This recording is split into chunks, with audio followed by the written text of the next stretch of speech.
Uncle，大家晚上好，欢迎大家来到尼尔马拉空中花园能量管理100天的活动。那今天我们很荣幸的邀请到 Uncle Herbert，他是全球知名的创意总监，曾经任职于国际原子能机构、宾州州立大学和世界500强企业。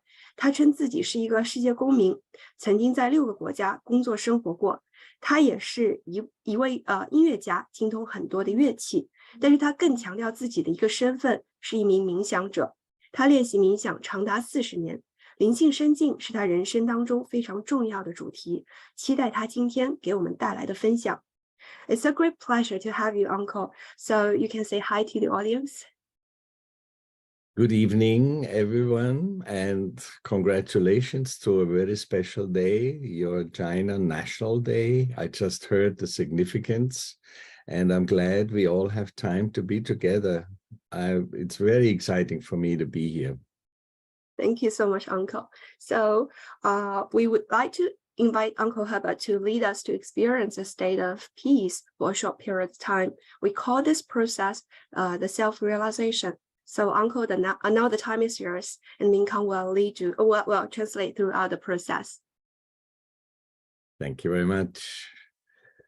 So, first of all of you, try to sit very comfortably wherever you are. If you're on a chair, put both your feet on the ground. If you have shoes on, you could take those out to make a better connection with the Mother Earth. And taking my glasses off, put both your hands with the palm upwards on your lap. 让双手放在大腿上。Are we translating? Yes. 我们保持身体的正直，然后将双手放在大腿上。And then we are going to use the right hand on different parts of our body. So first I will tell you, and then we close our eyes, and then we do it together. So we start, yes, please. 我们会将我们的右手放在我们身体的各个部位，然后一开始我们可以睁着眼睛看一下大叔是怎么放在身体的各个部位的。接下来我们会眼睛闭着去在冥想状态下去感受这个步骤。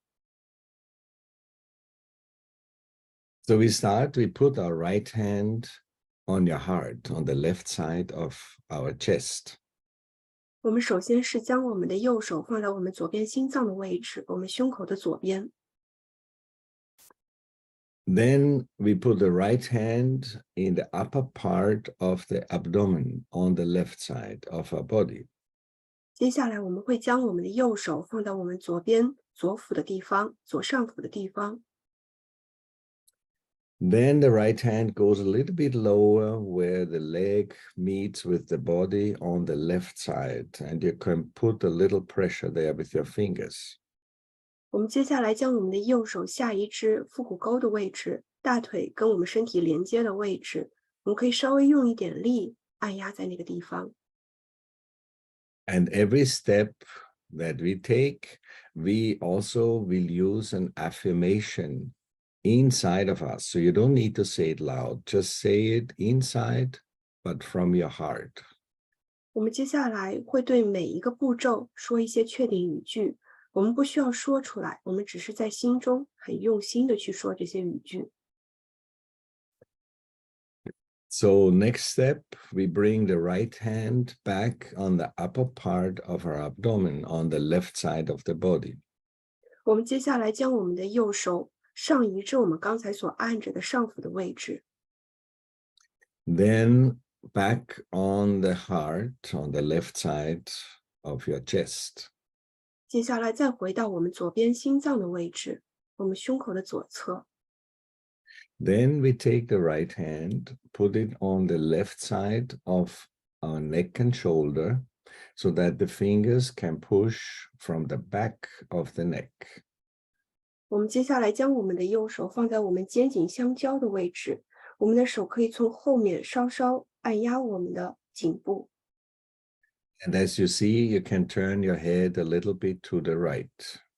你的头可以微微向右侧。Then we put the right hand on our forehead across. 接着我们可以将我们的右手放在我们前额的位置，额头的位置。You bend your head forward a little bit. 我们的头可以微微低下。Then you put the right hand, put it on the back of your head, and turn your head back so it rests on your hand. 接着我们将我们右手抵着我们的后脑勺，我们头可以微微抬起。And finally, we take the right hand and stretch it and put the center of the palm on top of the head. So stretch your fingers. 我们最后将我们的右手手指张开，然后用我们的手心贴着我们脑心门的位置。So you can put your hands down again with palm upwards. 我们接下来可以将我们右手放回到我们大腿上。Try to sit comfortably.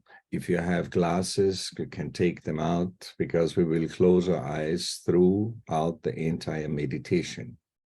我们可以用舒服的姿势坐着，然后戴眼镜的朋友可以把眼镜摘下，因为我们整个过程都是闭眼的。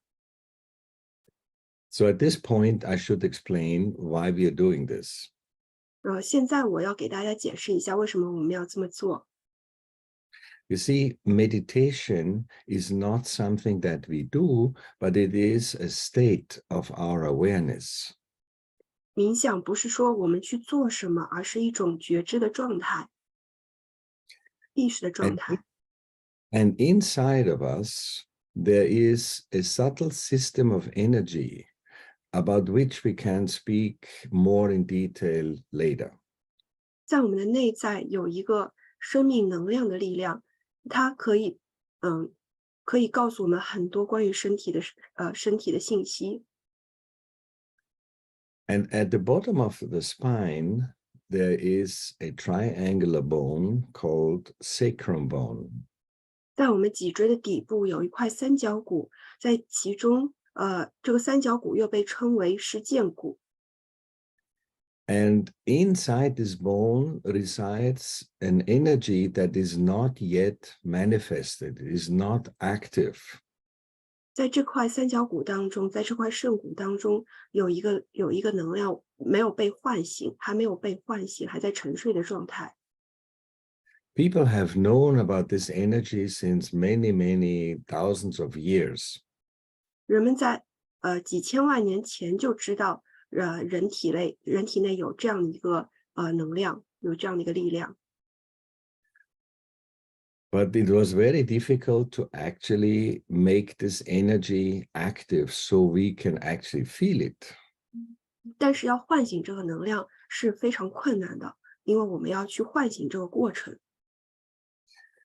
And as you see, there's a photo of an Indian lady here on the screen.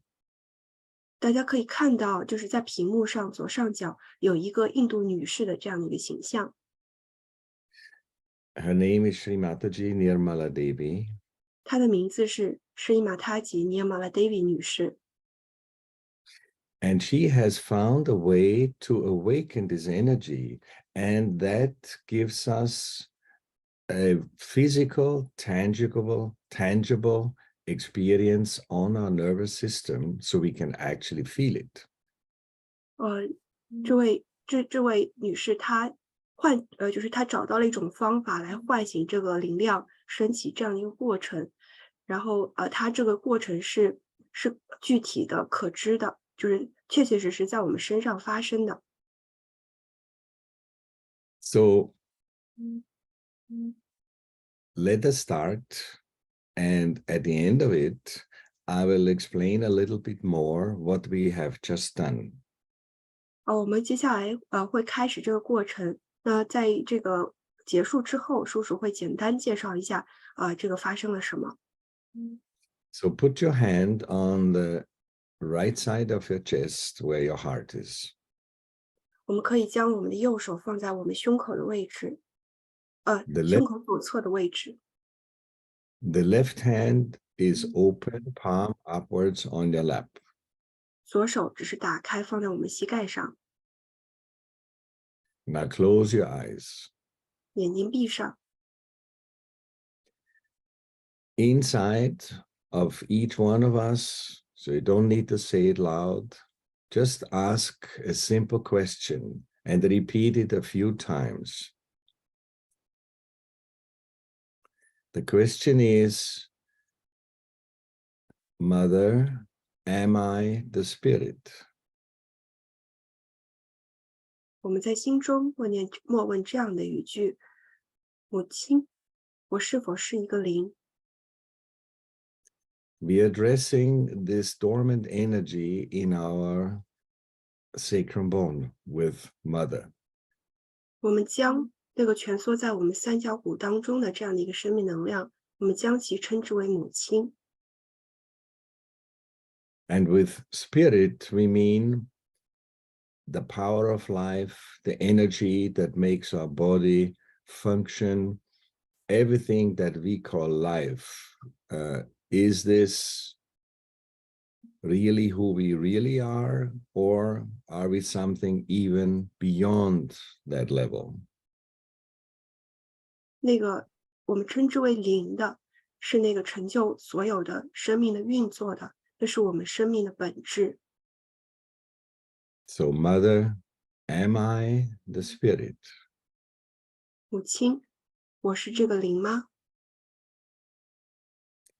Now let us move the right hand lower on the left side of our body to the upper part of our abdomen.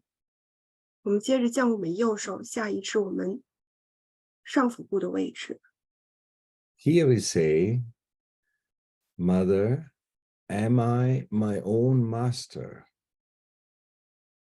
我们在这里问母亲啊，我是我自己的导师吗？ And you can repeat that a few times. 你可以在这里多重复几次。 Am I my own master? 我是我自己的导师吗？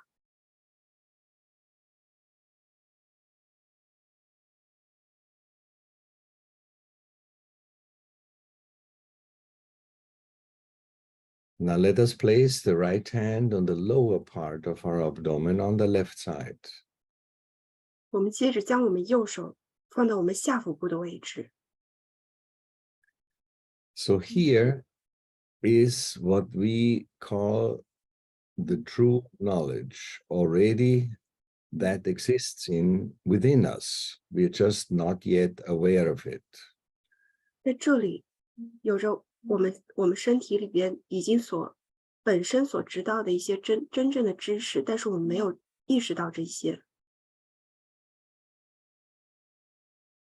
The true knowledge about who I am in reality. 这个真正的知识是关于我们是谁的这样一些实相。 In our freedom, we have to ask for that. It cannot be forced upon us. 我们有这样的自由去问这样的问题，不是说强迫我们去问这样的问题。 So from our heart and with humility, let us say a few times, Mother, please give me the pure knowledge. 我们在心中谦卑的这样请求，母亲啊，请赐予我真正的知识。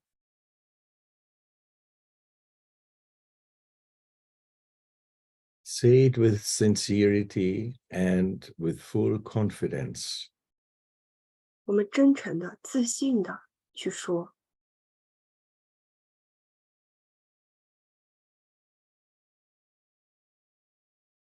With this question, that potential energy in our sacrum bone is starting to wake up.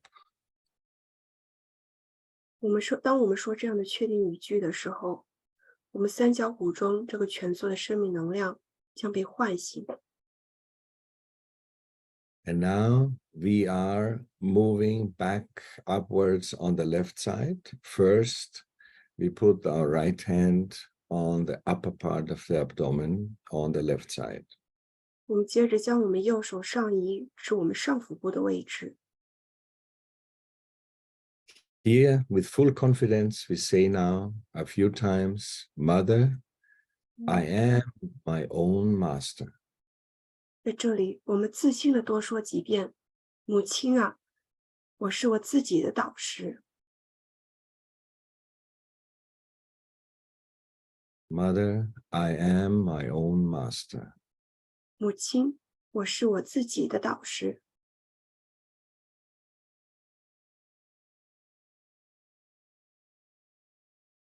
Place your right hand on your heart, on the left side of the chest. 接着将我们右手上移至左边心脏的位置。And again, with full confidence, here we say, Mother, I am the Spirit. 在这里，我们同样自信地说：母亲啊，我是一个灵。Mother, I am the Spirit. 母亲啊，我是一个灵。This means I am not my body only. I'm not only my emotions. I'm not only my intellect. 这就意味着我们不仅仅是这个身体，不仅仅是这个情绪，也不仅仅是这个思维、这个智力。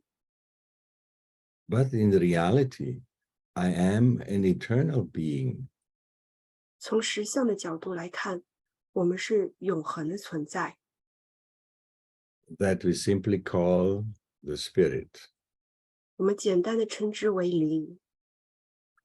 There are other words in many different cultures, and maybe in China you have a special word for that as well. 可能在不同的文化中，可能在中国的文化中，对这个这个存在有不同的称呼。Now take your right hand and place it on the corner of your neck and shoulder on the left side so that your fingers can put some pressure from the back on your neck. 我们接着将我们右手上移至左边肩颈相交的位置，我们的手可以从我们的颈后微微施一点力。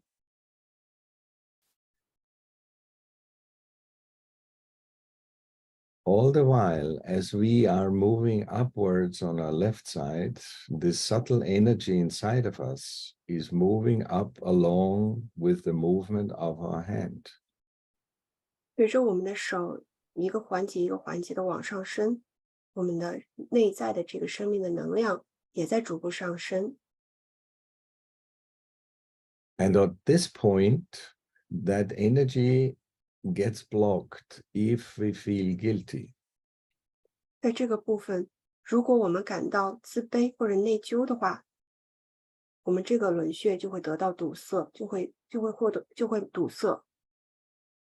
So it is important to realize that we are not guilty. We are definitely not guilty because we are not our emotions, not our body, not our actions, but we are the Spirit.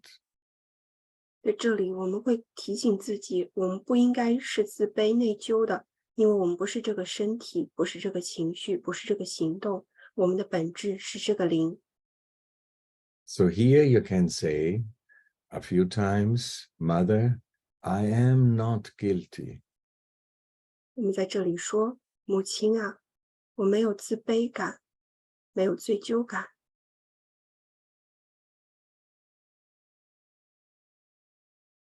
Say it with full confidence. 你在这里充满自信地说。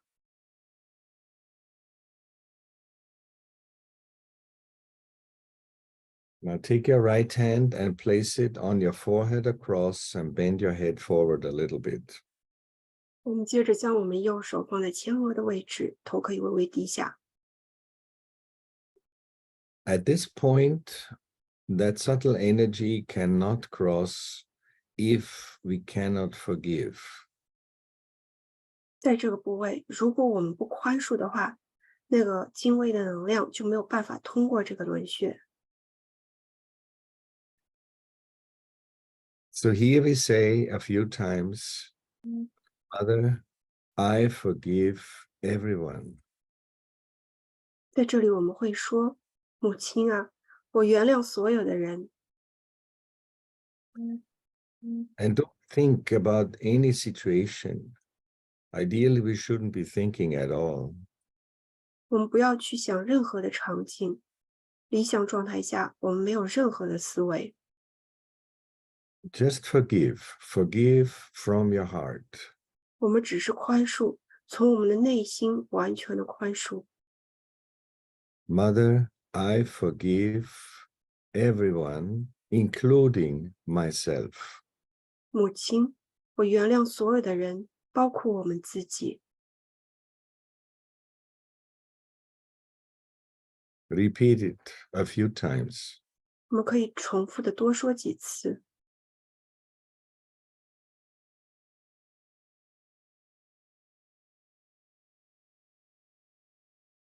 Now take the right hand and put it on the back of your head. 我们将 Put 手 your 放，我们 sorry，我们将我们的右手放在我们后枕的位置，头可以微微抬起。So the right hand should be on the back of your head, not on the back of your neck. 我们的右手应该是放在我们头的后部，而不是我们的颈的后部，脖子的后部。Here is the other side of the same energy center within us, and here we have to ask for forgiveness. 这样，这个部位同样也是我们请求宽恕的一个轮穴。So we can say, Mother, if I have done anything wrong against my spirit, knowingly or unknowingly, please forgive me. 我们会在这里说：“母亲啊，无论我有意或无意做了任何有违灵体本意的事，请您原谅我们。”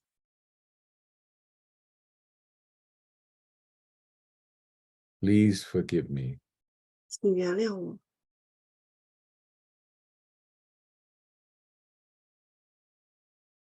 So, and for the last step, finally, we put the right hand on top of our head with fingers stretched and the center of the palm right in the middle of the top of your head.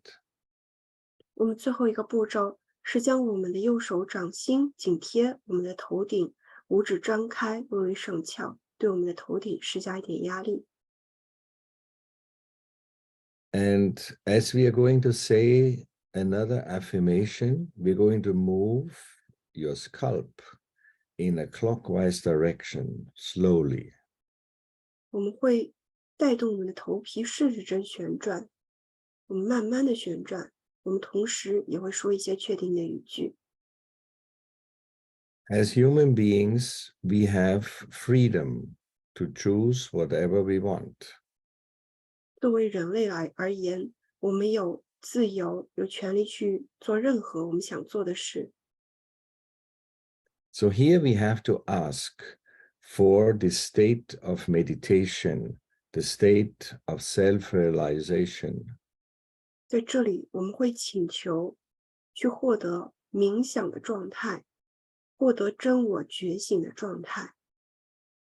So as you rotating your scalp slowly, you can say, Mother, please give me my self-realization.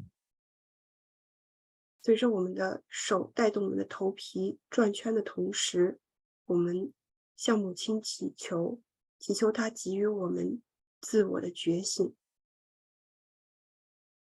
Repeat this affirmation a few times in your heart.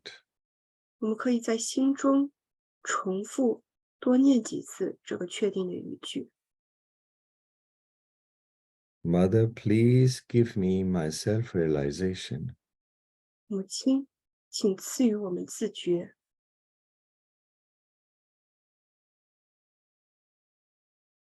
So that's all. that we have to do. Now you can take your hand down. You can open your eyes if you wish. 这就是我们所需要做的所有的步骤。我们可以将我们的右手放下，我们也可以把眼睛睁开，如果你想要的话。Now let's take the left hand and put it above our head, a few inches or centimeters above our head. 我们可以将我们的左手举起，大概在我们头顶几英寸的地方，几厘米的地方，我们去感受一下。And you can move your hand a little bit back and forth. 我们可以将我们的左手前后左右去感受一下。And see if you can feel a cool or warm flow of energy coming from your head. 我们去感受我们头顶是否有冒出微热或微凉的气体。If you can feel it, either cool or warm, you can also try a little bit higher, as high as you can feel it. But let's see if you can feel anything. 我们首先先去看我们能不能感受，如果能感受到一点微热或者微凉的风的话，我们可以将我们的左手再举起，再高一点，我们再去看一下，在更高的地方能不能感受到这个能量的状态。Now let's change the hand and try with the right hand. 我们可以换一只手，用我们的右手放在我们头顶去感受一下。That sensation of cool or warm flow of energy would indicate that this energy from the sacrum bone has been awakened and is rising inside of us and coming out from the top of our head. 我们如果能够感受到这个微热或者微凉的气体的这个感受的话，就说明那个在我们三角骨当中的生命能量已经被唤醒，它在我们的身体当中已经运作，并且在我们的头顶被我们感受到。So take your hand down and keep it with your palm upwards on your lap. 好，我们将我们的右手放下，然后两只手都可以放在大腿上。So this means what we just did is an actualization of a process inside of us that is beyond our perception. You cannot see it. 就刚刚发生的这个过程，不是我们思维能够去理解的，它是一个这个过程，它是真正实现的这个能量真正升起、真正实现的一个过程。But still, you can feel it on your central nervous system. 但是你同样可以在你的中枢神经系统去感受到这个过程。So this process is called self-realization. 这个过程被称为自觉这样的过程。That means we realize who we really are. 它让我们能够知道我们到底是谁。We are not this body alone. We are not just our emotions or intellect, but we are a subtle spiritual being. 我们不是这个身体，也不是这个情绪，也不是这个智力，我们是一个更加精微的这样永恒的存在。And that sensation that you may have felt on your hands as a cool or warm flow of energy and above your head is only possible through this meditation that Sri Mataji has given us. 就这个过程，就是在我们手上或者头顶感受到、知觉到这个微热或微凉的气体的这个感受，也是只有通过这个冥想的方式，我们才能够获得。那这个方式是施伊玛塔吉教授的、传播的。And one last thing for this meditation here is you can also pay attention if the thoughts in your head have calmed down a little bit, got less, or maybe even stopped. 我们也可以观察这个冥想还给我们带来一个效果，就是我们的思维会慢慢的消退，会甚至会完全的消失。So you may ask, what is meditation? 你可能会问，什么是冥想？ And the simple and short answer is meditation is not something that we do. 很简单的一个回答是，冥想不是我们在做的这样的一个过程。 But meditation is a state of our awareness. 冥想是我们意识的一种状态。 That means you can go into meditation, but you don't need to do much about it. 那就意味着我们可以很自然的进入这样的一个冥想的状态，但是我们不需要做任何的事情。 So that concludes that meditation session. 好，我们现在结束这个冥想的这个环节。 Maybe it was your first time that you had a meditation. 也许这是你第一次去体验这个冥想的过程， Or maybe you already practiced meditation before. 或者你之前你已经体验过这个冥想。 I am practicing meditation since a long time, as Yumin already said. 叔叔已经练习这个冥想非常多年了， And it has given me many, many benefits throughout my life. 这个给叔叔的人生带来了非常非常多的益处。 Meditation, you cannot pay for it. It's completely free. It's a natural process. We are born for that. 冥想不是通过，就是不是你付钱就可以获得的，它是一个自然而然的过程。 So that concludes this meditation part of our beautiful meeting together. 好，我们现在这个结束这个冥想的环节，然后会进入下一部分的一个环节的讨论。那接下来我们就会用全英文来进行一个交流。 Back to you, Yumin. All right. Yeah. Okay. So thank you for bringing us such a mood of serenity. So let's move on to the discussion part with you about your experience and stories with regard to your meditation experience. So first question, Uncle, where did you get your first realization? Is there any interesting story behind that? Do you want to translate or should I speak? I told the audience we will conduct in English, like we will communicate in English. Yeah. All right. Yeah. So it was back in 1982 in Austria, in Vienna. That's where I'm from originally. And on September 28th, not many days ago, I had 40 years that I got my self-realization in this meditation that we just did. And Sri Mataji had arrived in Austria for the first visit ever. She was not in Austria before. I should also say that Sri Mataji is a very unique personality because she never asked any money for this awakening of that energy inside of us. And she traveled all around the world in many, many different countries, including China, to tell the people about this opportunity to awaken that energy inside of us and help us to get to that state of meditation. So on September 28 in 1982, I met her in a public program in Austria.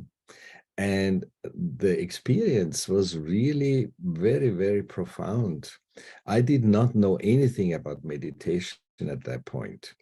I always thought in meditation you have to chant some mantras maybe, or make some, create some exercises, but basically I didn't really understand what it means. And then she took us through a similar experience that we just did now in our meditation. And when I put my hand above my head, I could feel a cool breeze. And I thought, well, how is that possible?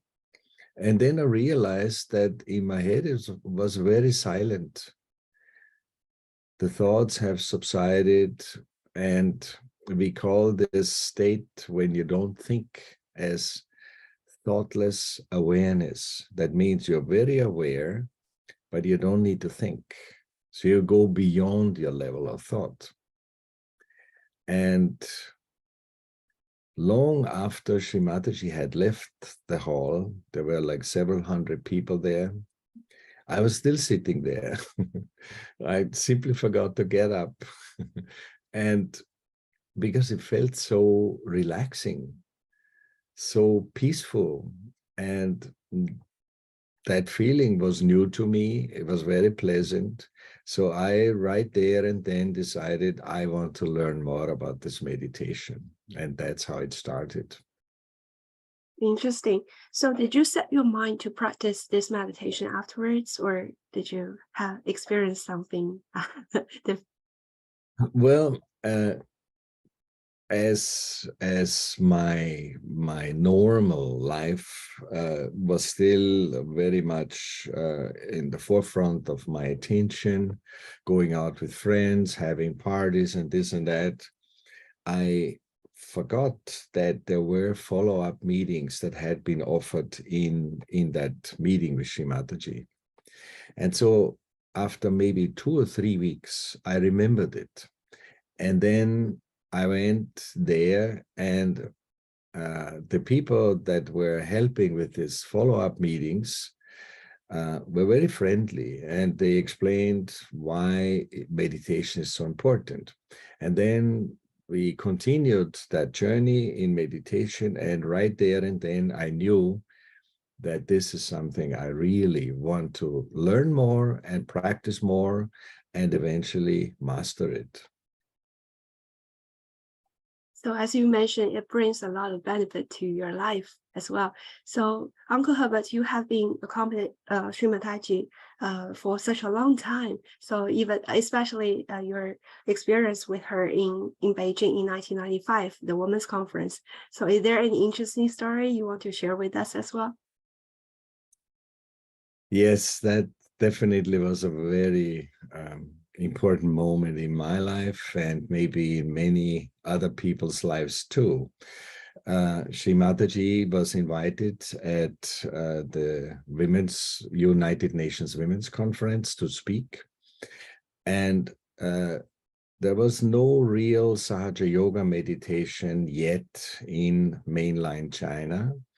And so at that time, I was working in Hong Kong, and a few of us went with Sri Mataji to help prepare and also work with her. And we organized in the hotel where she was staying a program for people to come and get the same experience that we just went through. It was very difficult at that time because the Secret Service was very concerned if many people came together in that hotel. But eventually, we were allowed to actually move forward with that program. And I remember in that program, Sri Mataji spoke in English and it was translated. And if you have an opportunity, that video exists and you can find it of what she was talking about. She spoke for a long time, maybe 2.5 hours, and she praised China in a beautiful way about the spirituality and the depth of the history. And she compared India and China as very similar in the spiritual depth of the culture. And there were 2 ladies, I remember, sitting in maybe the second row or so in the front. And both of them had a notebook. And they were writing down everything that Sri Mataji was saying. probably in Mandarin. And at the end of the program, everybody got up and Sri Mataji was about to leave. And these two ladies got up and went forward to meet her. And we were not sure what their intention was. So I went there and tried to ask what they want. But Sri Mataji indicated, no, let them come, let them come. And so these two ladies asked with translation, Sri Mataji, can we hug you? You know, hug, hug you. Sri Mataji smiled and said, yes. And so one after the other, they were hugging Sri Mataji and thanked her for this meditation. And then they had their notebooks in their hand and they opened it on the last page and asked Sri Mataji, can you please sign what we have written? So Sri Mataji was looking at me and she said, it looks like I have become a film star now. And she signed both the notebooks. There is a picture that can be shared about that. And then, so here's the real amazing story now. So this is just the introduction. Many, many years later, I can't exactly say, maybe 15 years later, 10 years later, I am at a meditation meeting in the United States, where I'm living now, in a place in the countryside called Kanajohari. And you were there too. And at the end of a meditation, one lady, Chinese lady, came to me and talked to me in Mandarin, which I do not understand. At that time, I think about 20 Chinese people were there, traveled all the way to attend this meditation meeting. And you mean you were luckily noticing that somebody is talking to me and I didn't understand it. So you came and translated for me. And it turns out that one of these two ladies back then that met Sri Mataji in Beijing came all the way and met me back again because she recognized me, which I did not. I have to confess, I had forgotten about that. But what a beautiful coincidence that was, that is beyond our organizational control. Nobody organized that, it just happened. And that really is the essence of this meditation that we call Sahaja Yoga. It is totally spontaneous. So that's my story. There are many, many more stories that may go beyond the time we have here. Maybe at another point, we can talk some more about this amazing experience back then at the United Nations conference. Wow, such a wonderful and amazing story. And I could still remember some details of the meeting at Kanajohari as well. So I feel like everyone is connected in this kind of meditation and with divine love and love toward each other. So I think that is something that is from Sri Mataji as well as our spiritual guru. So in your later experience with Sri Mataji, as you've been traveling with her in many places, so is there any particular event that impressed you most and you want to share with us? Yeah. Well, yes. Before I came to work in China, I was working in Brazil, in the biggest city of Latin America called Sao Paulo. And Sri Mataji came there for a public program very similar to like she has done in many other countries. And a few of us were in Sao Paulo to help prepare the program. And it was very difficult. The preparation was very, very complicated, and we were not successful to achieve much. We tried to get the television interested to listen to the story of Sri Mataji, newspapers, radio stations. We put posters up that other people ripped down again. I mean, it's a big city of maybe, I don't know, 25 million people. So we were just 4 or 5 people running all over the place all night and trying to get people interested, and nothing worked out. So I was a little bit desperate because I knew Sri Mataji is traveling so much, and now she's coming to this city, and maybe nobody knows that she's here.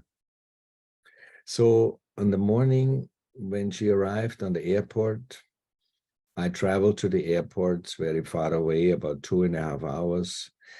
And when Sri Mataji arrived, she was very happy. She was very joyful. She was talking from the program she had just attended before in a different country. And I just was very hesitant to tell her that we were not successful in telling the people in Sao Paulo that she's coming. So I didn't say anything. I felt a little bit shy, and also, yeah, so it was difficult. And as we arrived at the hotel, everything was prepared, and Sri Mataji could take a rest or take lunch. Everything was there. Instead of that, she said, let's go shopping. And it was a Sunday, like it is today. And in Brazil, on a Sunday, most shops are closed. And I asked Sri Mataji, where would she like to go shopping? And she said, let's go to the center of the city. And I knew that in the center of the city, there are not many shops. It's more an organizational center, you know, where the offices of the government are and things like that. So she said, let's go to the center of the city. So we went in the car, and I was driving. Sunday morning, there was not much traffic on the highways. But as we're getting closer to the center, more and more cars were on the road, and eventually we got stuck in a traffic jam. And so I rolled the window down and asked the person in the other car, what's happening? Was there an accident or something? He said, no, no, no. Don't you know? Today is the day when all the artisan people, so the artists that create beautiful things by hand, they are all from the whole country. They are in the center of the city, and tens of thousands of people will go there. It's a huge event. I didn't know about that. Sri Mataji was sitting next to me in the car, and she was just smiling. So when we went there, I was concerned that where are we going to park? If so many people are there, it's going to be difficult. But right at the entrance to that fair was a parking lot for me, just for one car. So Sri Mataji was getting out of the car. We were 2 or 3 people with her. And of course, in Brazil, they speak a different language. So we had to translate with the vendors. Sri Mataji likes to buy presents for other people in other countries, right? She's very generous. So her next stop in her journey was in Russia. So she bought many jackets and handbags and everything handmade out of leather. So we probably in 1 hour, she bought many, many different things. In order to do that, though, we had to translate to the vendor. We had to explain to Sri Mataji the change of currency between Brazil and maybe England. And we also had to pay, and we had to carry these things. So it was for us quite an intense hour to go through. And after 1 hour, she said, okay, now it's enough, let's go back. And as we're going back to the car, an ice cream cart, so a little car that sells ice cream, right, had just parked at the entrance right in front of where our car is. And Sri Mataji said, let's have some ice cream. So we bought some ice cream, and there's no way to sit down around there. So we were all standing, including Sri Mataji, and we're eating ice cream. And at that point, she looked at me and she said, I know why you didn't want to tell me that nobody knows that I'm here. But I came here now to this place. Tens of thousands of people are here. Don't worry, the hall will be full tonight. And it was an amazing experience for me to understand how things are done in reality. I thought we have to do something. We have to organize. We have to put posters and all of that. In reality, though, it was all done by a divine force. And the hall really was full. I mean, full to the point that people were sitting in the stairs, in the hall, in the side, you know, everywhere where people could sit were there. And newspaper, radio, television, all of them were there. Those that had said no to us for the longest time, they all came. So to realize that I am not the doer, and there's a much bigger force behind me that does everything, that was a very deep experience for me. Thank you, Uncle, for this story, which is both amazing and inspiring as well as full to inspire us. We are not a doer, and who is the real doer is the divine force. I think that is really impressive. So, as you mentioned, you've been living in Brazil. You also live in Hong Kong, China, and also in Austria. So you've been living in many countries. So, what's your impression of seekers and yogis in different places? Are they similar or different? Can you share any story behind that? Well, that's going to be a shorter story, but I would like to stay for a moment still in Brazil, because after Sri Mataji had left, a few of us stayed there and did follow-up programs to help new people that came to this program to better understand what this meditation means for them. And back in Europe, where I'm coming from, we had learned a special way of doing these follow-up programs. We talk about the subtle energy system, energy centers inside of us. What does this mean and how does this all work together? And so it's very technical. So I'm standing in front of about 150 people. In my broken Portuguese, I'm telling them about all these complicated things. And you could see in the faces of these people that they are not with me. They're not interested. So I didn't quite know how to deal with that. But then in the end, somebody in the back was raising their hand. Brazilian people are very polite.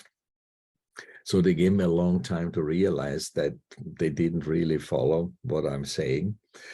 So the person in the back raised the hand and said, yeah, this is all very interesting what you're saying, but who is that lady on this picture there that you have next to you? She smiles so nice. Can you just tell us more about that? And then I realized, oh my God, Brazilians are very emotional people. They love to hear stories about the mother. And so I told them stories about Sri Mataji, and suddenly the faces in the room changed. Everybody was paying attention. Everybody enjoyed it.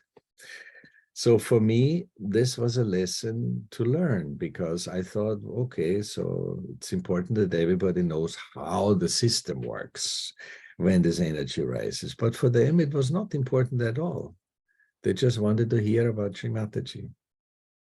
So That's quite interesting. And people in different places, they have different qualities and characteristics, and that may have some link with the spirituality and spiritual pursuit as well. So another question for Uncle is, maybe many of the audience didn't know that Uncle is also a musician as well, and you know many music instrument all over the world. So can you please show us like what's the role of music in spirituality, and what's the connection between music and spirituality? Can you explain a little bit on that? Yeah, this is a very good question, because it's true.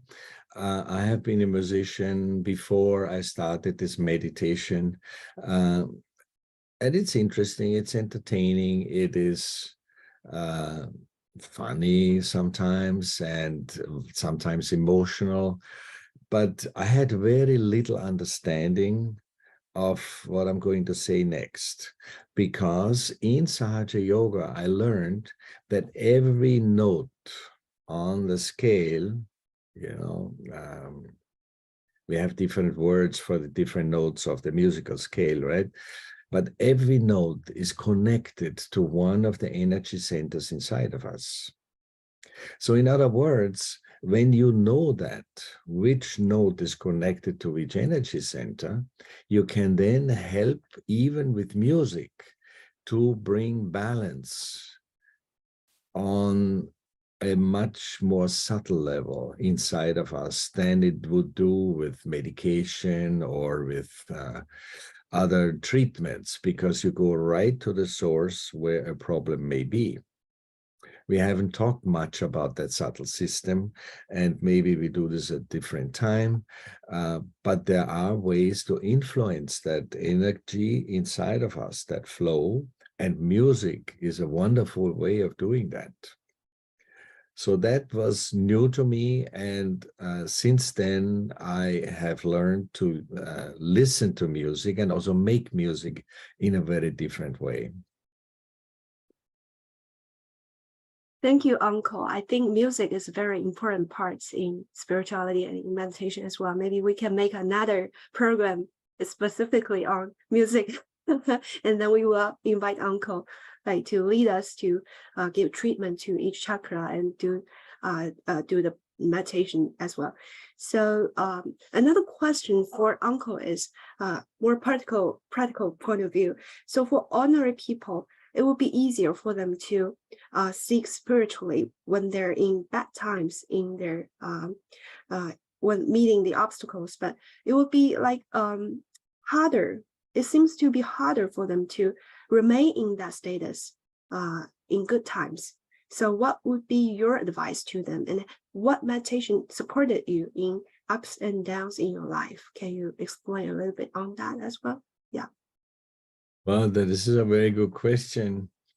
I think the first thing to remember is meditation is not a ritual. It's not something that you automatically do, like in our world, you go to church, maybe in your world, you go to a temple and you light an incense. These are all outside rituals. But in Sahaja Yoga, meditation is actually a way to get into that state of meditation. In other words, whether you feel fine or you have problems that you think you cannot overcome, meditation is a safe space where you just connect to your own reality. So there's no real reason to be nervous or frantic or desperate or depressed, because in meditation, all of these sensations go away. You feel peaceful, you feel relaxed, you even can feel joy that comes from a deep source inside of us, and not because you have a new toy that you're happy with. So problems move into a different dimension where you just watch them, you just see them, but you don't react. It doesn't influence you. It doesn't make you desperate or any of that, but you just see them. And as you are a little bit removed from it, it's much easier to see a possible solution. Because if you're in it, it's often very difficult to even think straight, simple, but you are overcome by these complications. So witnessing, seeing it from a distance is a very important benefit of this meditation. We call it thoughtless awareness, as I mentioned before. So you look at something, but you don't react. You do not react. And in this state, it's much easier to actually see where the solution is. So meditation helps you. Meditation helps you to solve your own problems. Thank you, Uncle, for your very good advice to us. And as we experienced in the first part, the vibration, the so-called cool breeze that coming out of our head and our hands are very straight, maybe very new to the people who experience this for the first time. So, but actually in meditation that we experienced is the vibration is very important. So it gives our guidance, help us to know like how what's the problem of our own body. Is there anything disorder? So but some people are kind of really attached to this kind of vibration, and they feel anxious if they couldn't feel any vibration. So what would be your advice to people like who didn't have strong sensation toward the vibration? How do they clean, and how do they making decisions in secular life? That's a very good question. First of all, as you mentioned, anxious. If you get anxious, then it gets complicated because everything becomes much more complicated, difficult. The solutions disappear. So anxiety is not helpful. Meditation in thoughtless awareness, as I said earlier, helps you to see solutions much, much easier and clearer. So that's one. If for some reason you are not able to feel either cool or warm energy, and we are not going into detail today what cool and warm means really, but the fact that you may not be able to feel anything on top of your head or on your hands could have several reasons. One of them is if this energy center here at our neck is not in balance, then on the nervous system level, from the central nervous system, the nerves go into our hands from that level. So if this energy center is not balanced, then the sensitivity in our hands is greatly reduced, and you may feel very little or nothing at all. But there are other ways. And that's the beauty of Saja Yoga. There's always another way. One is when you feel your energy kundalini coming out from the top of your head, you are connected to a larger dimension. I didn't say that earlier because I didn't want to make too complicated statements. But the point is, our existence, our individuality gets connected to a larger dimension, very much so like you have maybe a screen in front of you that is plugged into the mains, the electrical plug at the wall. If it's not plugged in, this screen doesn't do anything. But once it's plugged in, it can do things it couldn't do before. And so that meditation is sort of plugging us into a larger dimension, which also means that other people could help me feeling this energy that they may feel, but I cannot feel. So other people can help me to bring all of this into balance. And then once this energy gets into a balanced state, I may be able to feel vibrations. That's number two. And then there's a third one. Feeling vibrations is really let's say, a beginning of it. Because in the end of the day, you get to a point where you just look at something and you know. In other words, if you look at my shirt here, it has white and blue stripes, right? You just look at it and you know. We don't need to talk about how did the stripes get there, who made it, who bought the shirt, how much did it cost. All these questions are not relevant. You just look and you know. So eventually you get to a state in your meditation when you just look at something, including yourself, and you know what problems may be there in that person. So you don't always need to use vibrations to figure out what problems are currently there. But if you reach that level where you just look and you know, you don't need vibrations. I'm saying this because Sri Mataji has told us that. So vibrations is sort of an intermediary state that makes it easier to diagnose what's going on inside a person, inside ourselves, or in our environment. But eventually we should be able to actually just look and know. So that's my answer. Thank you so much, Uncle. I think that's also a power of spontaneity as well, I think. So I think I finished my time and I will leave the time to Minkang, and she also prepared some questions for Uncle as well. Yeah, thank you, Uncle.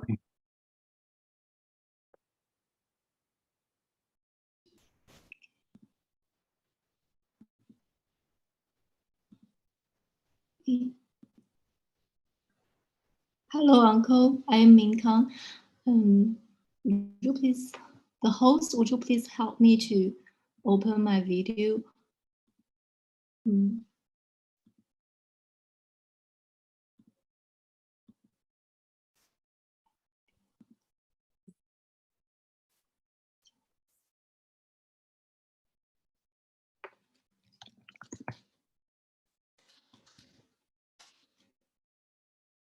I have to say, it's very nice how you all have organized this event. It's not easy, I understand. And there are many factors, complications that play into it, but it's very smooth. So beautiful. Thank you, Uncle. And I think Minkang has to go through a little bit technical support as well. Yeah. Could it be that the video is turned off on that side? That little button in the bottom left of Zoom?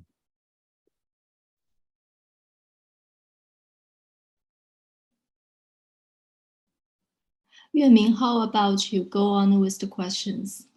Because I cannot open the video and I think it will be better. But we can hear you. Okay. Hi, Uncle Herbert. Thank you for your sharing, and we are really we feel really we learned a lot from your rich experience and your particular view about meditation. So you just talked about meditation will really shape a person in a great way. So we're wondering, during your 40 years meditation practice, is there any obstacles? What was the most difficult thing for you? Well, yes, there are always obstacles, right?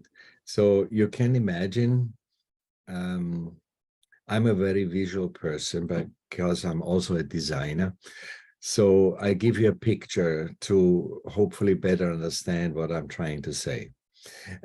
A journey on that subtle level with meditation and to better understand who I'm really in reality sometimes hits road bumps because of outside factors, or even I don't see a solution, I don't know what to do next, and things like that. But after some time, it happened to me too in the beginning. After some time, I realized though that the journey is like going up a staircase. And if you think that the journey is on a flat road and not going up, then the next step is an obstacle. Because you want to go straight ahead without any effort, you're comfortable on that level, and suddenly there is a wall in front of you.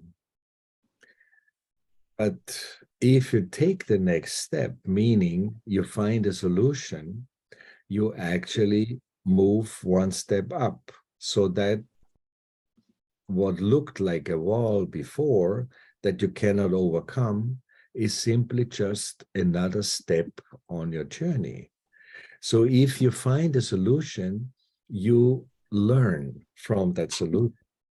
In other words, a problem is never just the end of your journey, but it is a test or an invitation to find a solution and learn from it. Every problem has the benefit of learning built into it, if you're willing to learn from it. If you get stuck on the problem, then you cannot go forward. So in other words, in shorter words, continuous problems are actually a benefit, because you learn from each and every one. And as you learn, you go forward. Does that help? Thank you, Uncle. Thank you. Yes, you're pretty right. There is a journey. The journey is never straight and flat. There will be ups and downs. That's the beauty of life. Yes. So let's talk a little bit about your profession. We learned that you are a creative director, and we understand that maybe innovation may be part of your, maybe an important part of your job. There is also a term called destructive creation, which means creation sometimes will break the rules and old order, and sometimes may incur resistance and conflicts. However, bringing peace is also one of your mission, we know. So how do you reconcile the two? I mean, bring real innovation while pursuing peace. Well, that's a very interesting question, yes.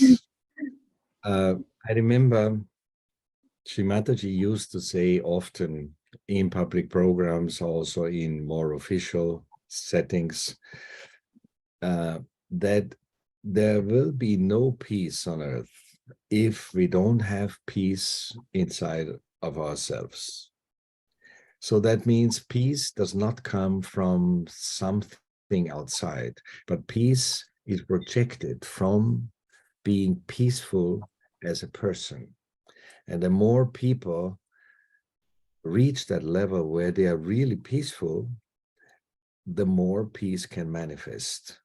So peace is not something that can be mandated by a government, by signing a contract. And now we have peace. Well, it may last for a while, but then something happens and we forget that we actually have peace and we shift to something else. So your video is working. Very nice. Thank you. But back to your original question about creativity and destructive creativity. Well, I don't think it's actually destructive. It's breaking rules. Yes, I'm all for that. As a creative director, I cannot find new solutions if I keep doing the same thing over and over again, right?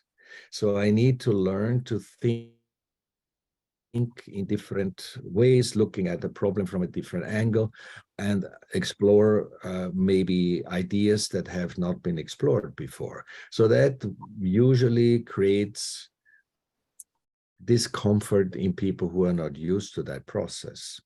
So as a creative director, I I do break the rules before we, as a team, start to think about the solution. We say, okay, so what's not working? And why is it not working? And what can we do that we have never thought about to find a solution that will hopefully make the situation better? Now, breaking rules is always a difficult situation in a corporate setting, right? Because we have policies and we have procedures and we have rules, and many people are not comfortable to suddenly realize that a solution may be completely beyond our environment. So as a creative director, I had to learn how to help the people to become comfortable. And like in Sahaja Yoga, the best way of doing that is by giving them an experience. In other words, with the team, we develop a solution. Sorry. But we're not going to tell anybody about it. We keep it a secret within the team. And then when the time comes that we are sure that this is a good solution, then we call the larger group together, and then we do a presentation in which we actually let them feel how the solution can work. So the important word here is feel. In other words, it's an emotional presentation. So it's not the mental explanation of the solution, but actually let them feel the solution. And this usually works very well because people are very emotional people, right? We know that. If you don't like something, then it's an emotional reaction. It's not a mental reaction. But if they can feel, it feels good, then the chances are that they agree and allow us to explore it further and find a way to implement it. So from the outside, this may look as destructive in the beginning because we really do break the rules. But in the end of the day, it may lead to something that actually is better than it was before.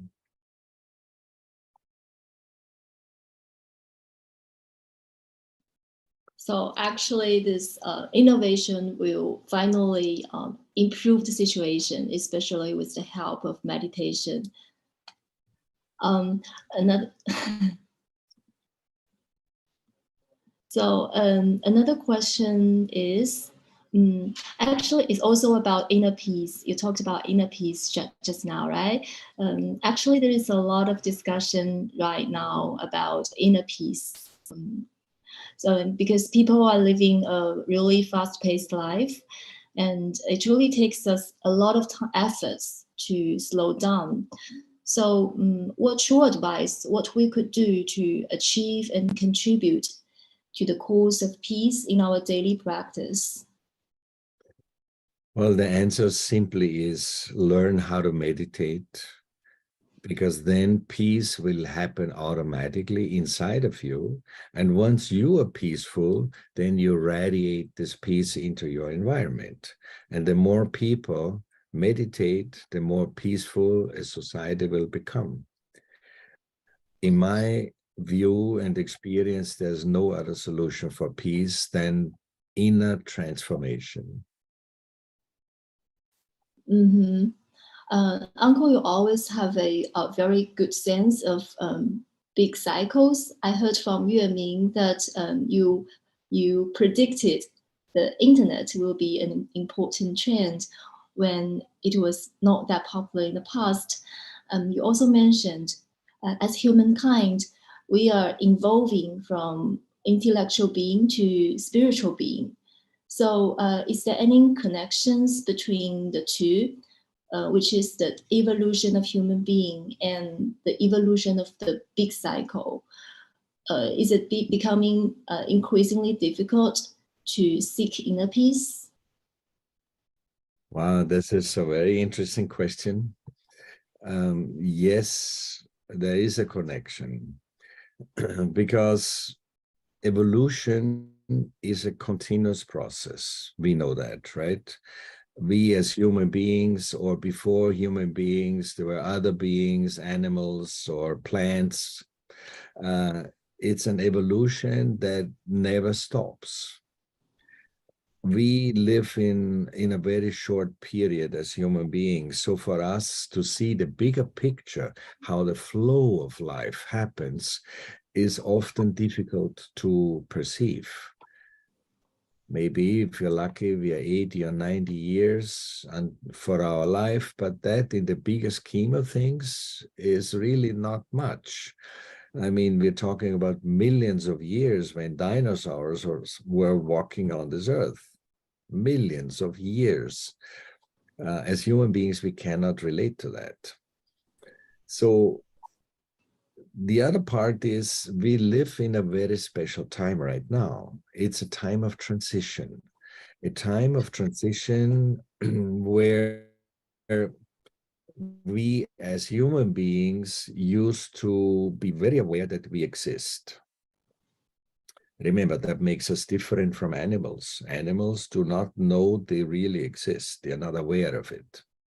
They exist, but they're not aware of it. We human beings have that understanding that we do exist as individuals and as a collective species of humans. But right now, the evolution is yet in another big change towards spirituality.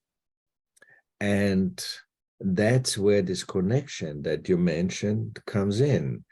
Because if you think about your grandparents or maybe your grandparents, if you would explain to them what we are doing right now, they wouldn't understand. Somebody from United States is talking to you in China using a computer and the internet. That was not something that people knew about it, right?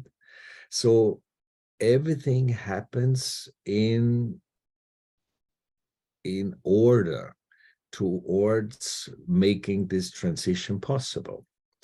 And even the meditation that we're talking about today is part of that, because that raising of that inner energy that we just all did together at the beginning was not that simple before that. I remember Sri Mataji saying that maybe once in a lifetime, one person would reach that level of feeling that cool breeze above the head. And now I have seen tens of thousands of people at once having this experience. This has never happened before. So there is this transition from the self-aware human being. In Latin, it's called Homo sapiens, meaning I know I exist, to Homo spiritualis, meaning a spiritual human being, which means that experience that I am not my body, I'm not my emotions, I'm not my intellect, I'm not my PhD if I have one, but I'm a spiritual being. And as I said, I'm also a designer, so I'm thinking visually. Think about like this. The Mother Earth is a living being, and it nourishes us, it supports us, it protects us. Right now we have a thunderstorm outside. I don't know if you hear the rumbling. And in the clouds of the rain, so the water has evaporated, the water now is in clouds, and then it starts raining. Water drops fall from the cloud towards, let's see, the sea. And in the time when the drops fall, they have an individual quality. They have a size, they have a weight, and all kinds of things are inside a water drop that I am not aware of. I'm not a scientist, right? But they have a limitation, they have a form. So if the water drop could become aware that they exist, they would be at the level of a human being. We know we exist. But then the drop falls into the ocean. At that moment, the drop loses only one thing, and that's not what's inside the drop. It's the limitations that get lost. So the drop becomes the ocean, becomes one with the ocean. And that is what this whole transition is all about for us human beings, to become one with a much larger dimension through the connection of our meditation. And that larger dimension you could call collective consciousness or any other words, but it is where we are all connected to. Wow, thank you, Uncle. Thank you for the beautiful explanation. And yes, we as human, you really offered a really big picture about this evolution process of human being. We've already evolved from more evolved than other animals since we know our existence. But still, there is a long way to go. We have to realize that we are just this one job of the ocean, and to get this conscious, collective consciousness. Thank you for your beautiful explanation. And another question goes like, nowadays, everyone is sort of overwhelmed by tons of informations, and actually sometimes our perceptions and identities are kind of shaped by this informative world. How to find oneself, what to believe, and how to formulate the sense of discretion without being constructed by the outside world. Is this effort important and meaningful to maintain an internal value system? Well, that's a very deep question. And I guess many people are confronted with this, especially people that we call seekers of truth, seekers of who am I really. And in a way, the only solution that I have found is the state, being in that state of meditation, as we said earlier, because the peace comes from within. I cannot make you peaceful by talking to you, but only a transformation, an inner transformation, will make you peaceful. You don't pretend to be peaceful, right? Sorry, I'm talking too much. So that's one thing.